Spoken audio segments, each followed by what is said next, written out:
Next is a reading of the booklet Liber 777, The Celestial Sanctum, read by Grandmaster Julie Scott. All people seek happiness, but few know how to find it. Many think that it can be obtained through material comforts, while a few are convinced that a life dedicated exclusively to spiritual goals will make happiness possible. Yet, neither way of facing life is ideal, because true happiness arises from a state of perfect balance between material desires and spiritual aspirations.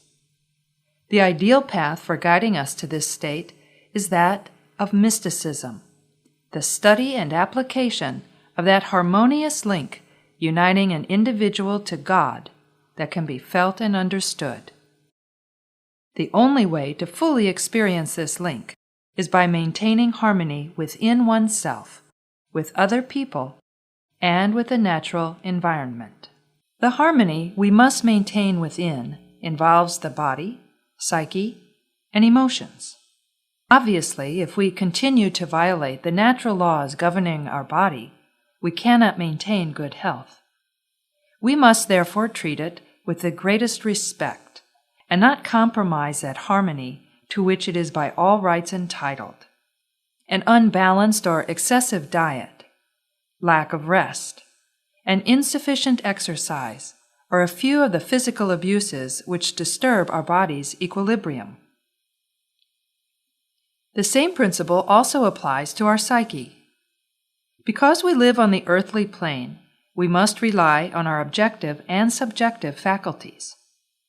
Reason is one of the most important, because our daily life is dependent upon proper judgment. The more we apply our reason to healthy and useful reflection, the more we make it as it was meant to be, an instrument designed to express the best in ourselves. By using our reason to concentrate on trifling and impure matters, we break the harmonious link that unites it with the impulses of our soul. It is important, therefore, to reflect on subjects that are worthy of a mystic's consideration.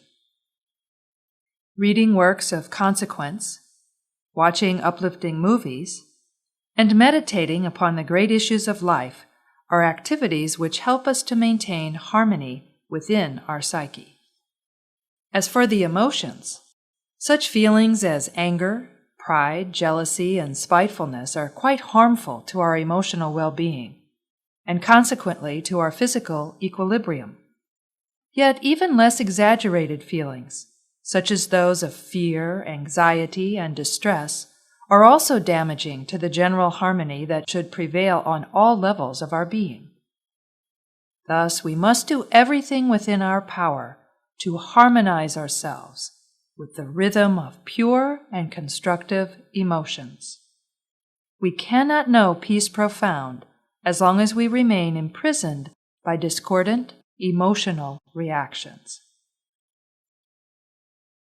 We previously mentioned that harmony must be maintained between ourselves and others. It is impossible for us to evolve or even live without frequent contact with others. Humans, as incarnated beings, are not as self-sufficient as they may believe themselves to be. Community life is a necessity because no individual, no matter how independent he or she may be, can live happily and unfold fully without satisfying an innate need for communication. It is this gregarious instinct that has compelled humans to live in society, which in turn ensures the security of the family. Since we all are dependent upon other people, it is important that our relationships never involve coercion or domination. In other words, we should do everything possible to preserve harmony in the family and to maintain a rapport with all our acquaintances, whether in the home, in the office, or in public. Indeed, nothing is more distressing to the inner self than continually living in conflict. Disharmony between ourselves and others should be avoided, because this situation carries within it the seed of those wars which ravage the world. Harmony must be the golden rule within family and society. We are not claiming that all individuals must think, speak, and act alike because such uniformity is the enemy of evolution.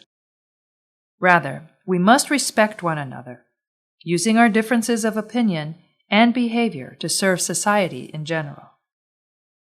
The harmony which should be maintained between ourselves and our natural environment is so self-evident that by all rights this matter should not even need to be discussed. Unfortunately, however, all we need to do is look around us to observe how we humans do not hesitate to disrupt the ecological balance in our surroundings, either through laziness, negligence, or greed. Yet nature has its own rights which humans must heed. As long as we do not understand the laws of nature, we will continue to destroy or impair our environment until we suffer the consequences of our actions, individually or collectively. This is why all humans must become aware that the natural order to which we owe our lives cannot be disrupted with impunity.